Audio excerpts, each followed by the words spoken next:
Hello, America, FBI and CIA agents and fellow cult members. Welcome to Culture Club USA. I'm DiBrava.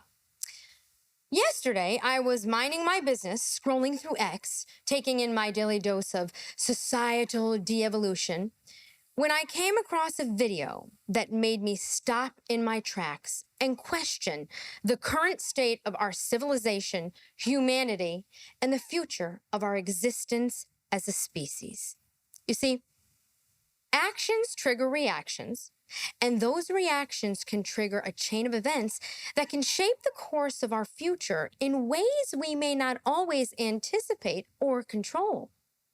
But if the video that I'm about to show you doesn't trigger your smoke alarms to the forthcoming arrival of the 4 horsemen of the apocalypse, then I suppose this house is destined to burn. Play the first clip. And abortion access is the law of the land in Ohio.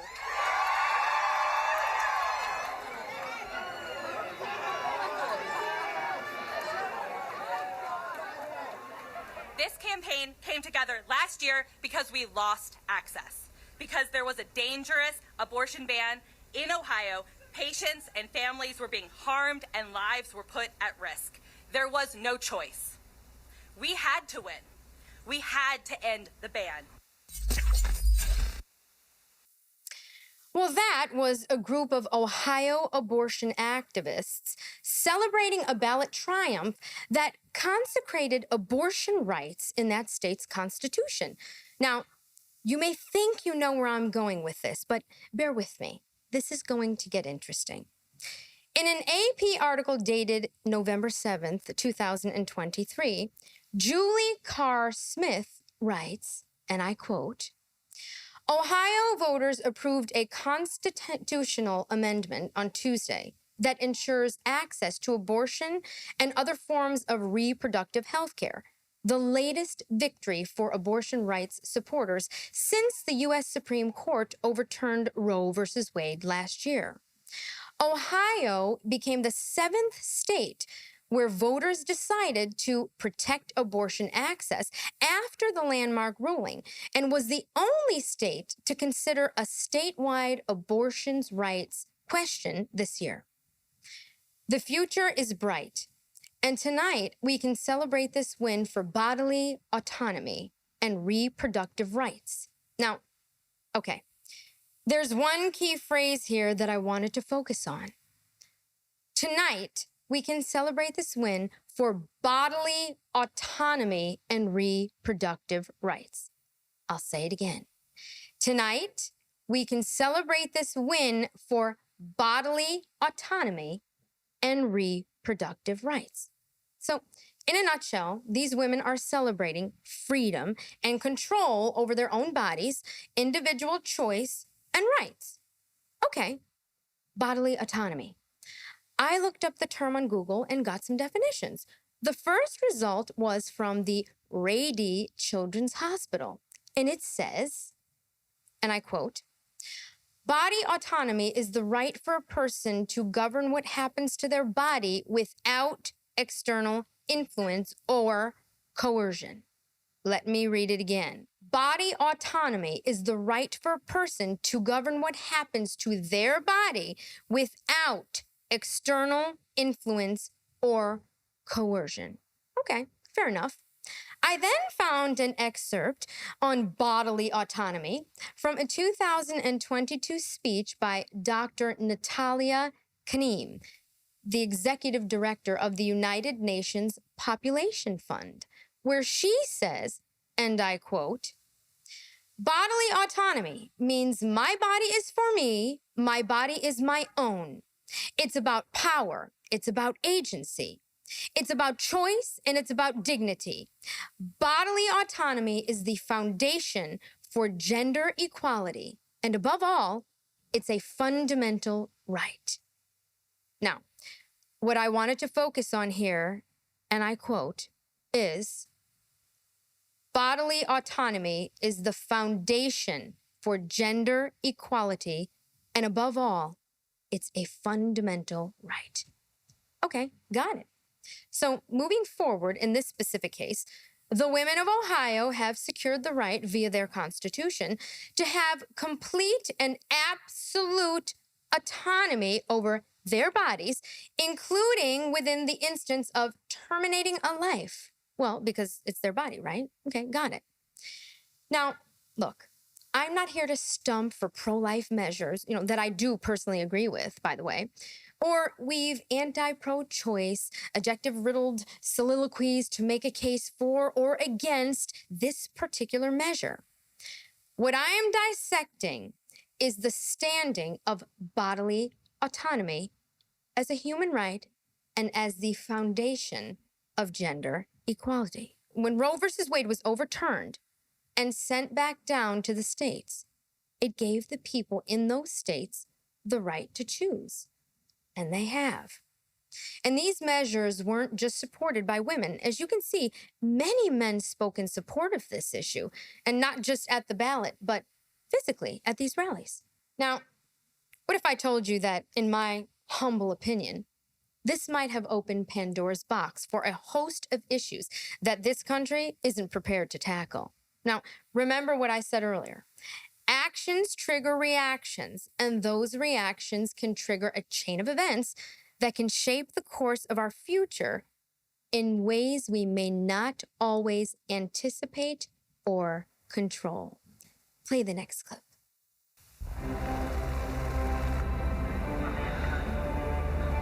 Stand up!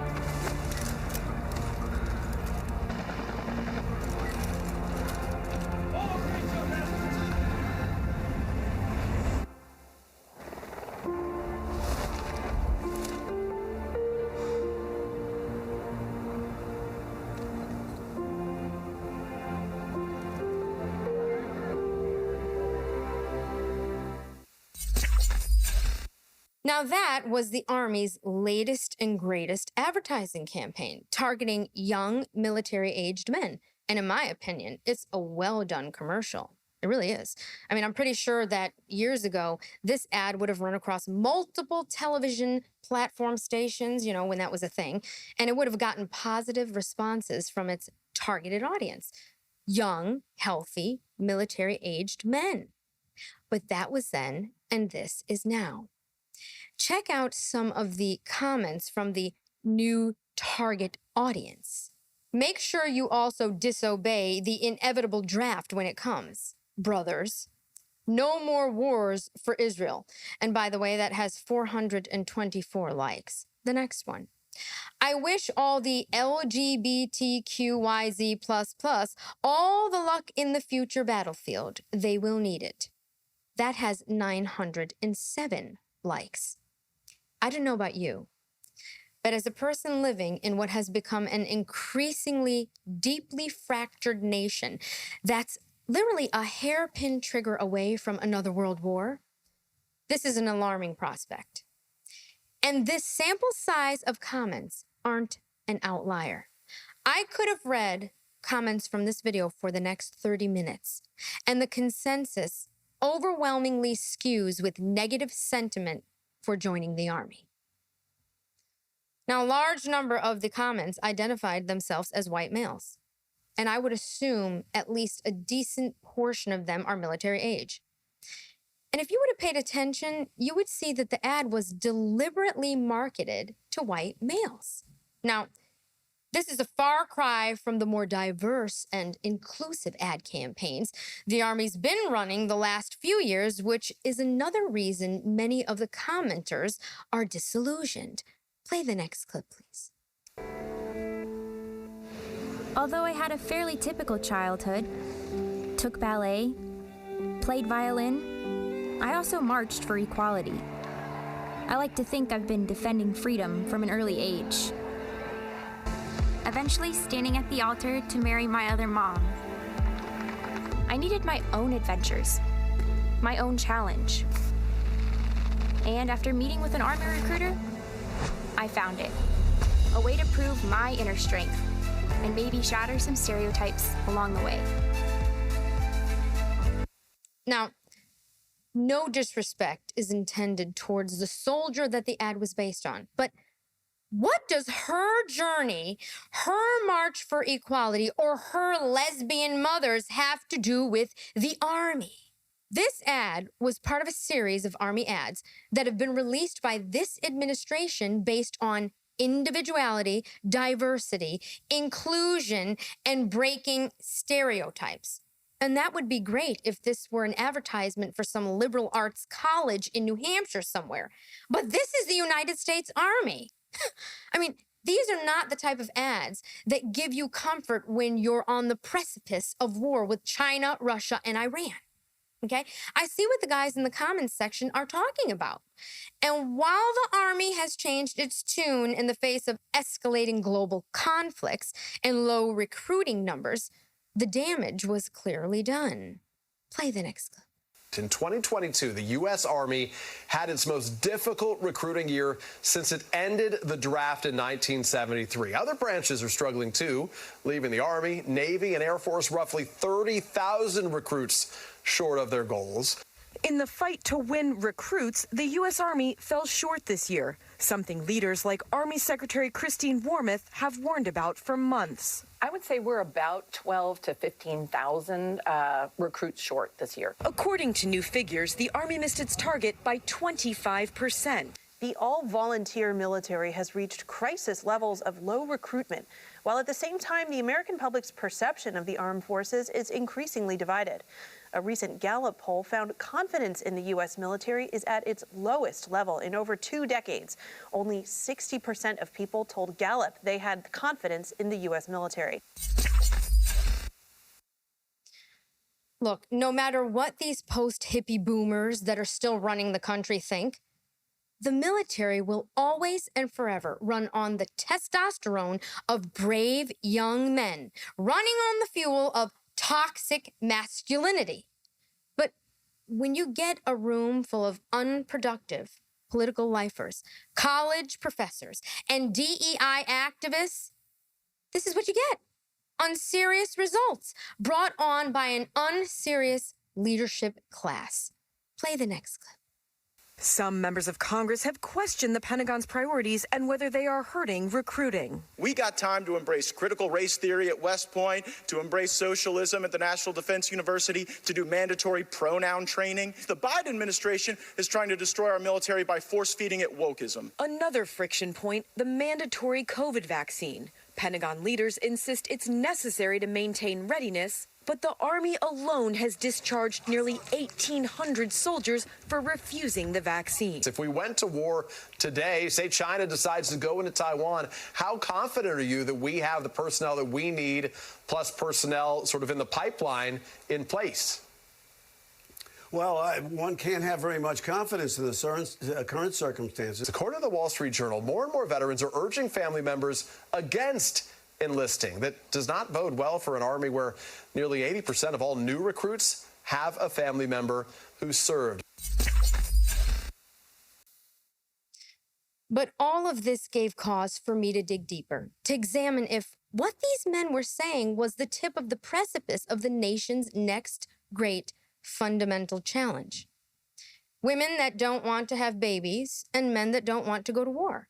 But let's look at a scenario where the current administration remains in power, which could lead us into 2028.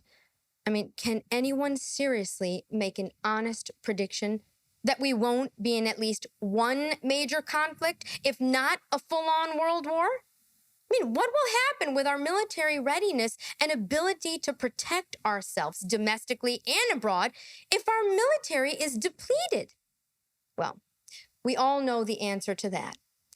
But before I go there, let's look at the current class of future leaders that populate our elite institutions of higher learning and their current temperament. Play the next clip. From the river to the sea, Palestine will be free! Palestine will be free! The Israel-Hamas war stoking protests across the U.S. at various college campuses. In the Northeast, a pro-Palestinian demonstration at Brooklyn College. At UNC Chapel Hill, tensions boiling between supporters of the two sides. Arizona State University Students for Justice in Palestine. At Harvard, it's Palestinian solidarity groups initially releasing a joint statement.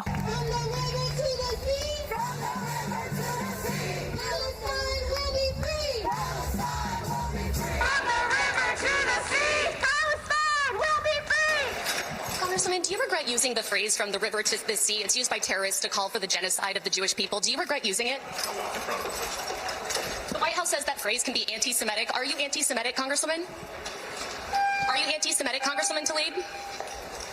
Are you anti-Semitic, Congresswoman Tlaib? Are you anti-Semitic, Congresswoman Tlaib? Well, 2 years ago it was Ukraine, and now it's Palestine. Okay. What I'm pointing out here is that our elite institutions are breeding the most bloodthirsty class of neoliberal warmongers ever unleashed on American society. And what makes this even more scary is that they are all activated and centrally controlled by those pesky Chinese algorithms at TikTok and Mark Zuckerberg's Instagram.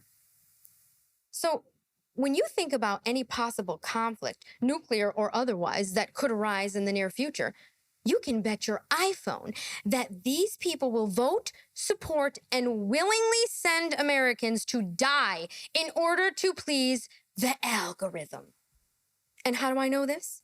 Well, if you look closely at the "from the river to the sea" crowd, a vast majority of them are female. You see, the new woke breed of liberal American women is not only a perfectly crafted creation of socialist government engineering, but the ultimate manifestation of the Marxist ideal. Throw in the algorithm and they'll just willingly join the evangelist revival. I mean, BLM, Ukraine, Palestine, DEI, fetal homicide, war with China, Russia, Iran, Afghanistan, or all at once. It doesn't matter. They're down for the cause, no questions asked, votes in hand. I mean, they don't have to actually go to fight in these conflicts, and it doesn't look so bad on Twitter. So, hashtag nuke Iran.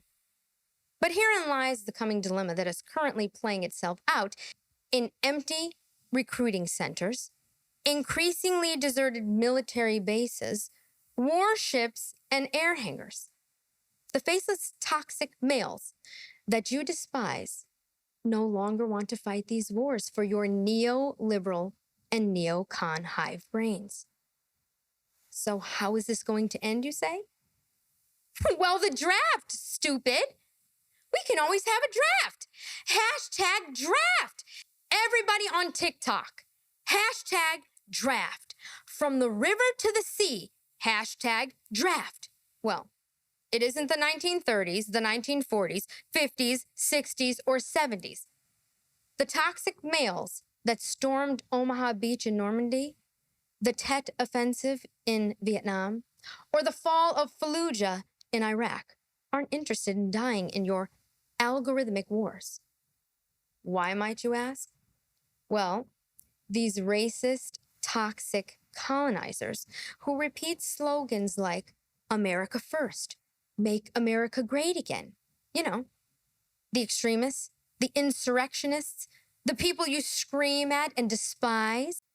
Well, most of them are going to stay home with their guns in hand and protect their own families and land. Because, you know, bodily autonomy. Bodily autonomy is the foundation of gender equality, and above all, it's a fundamental right, right? Body autonomy is the right for a person to govern what happens to their body without external influence or coercion, right? I mean, his body, your choice? Well, it seems like this could be our next great dilemma. Because a woman has the right to bodily autonomy of her own person, as well as the right to decide the bodily autonomy of life inside of her. And that same woman can vote to send a man to his death in war. I don't know. Maybe Ariana Grande was right. God is a woman. But only in America can a woman legally act as God. I'm DiBrava. See you next time.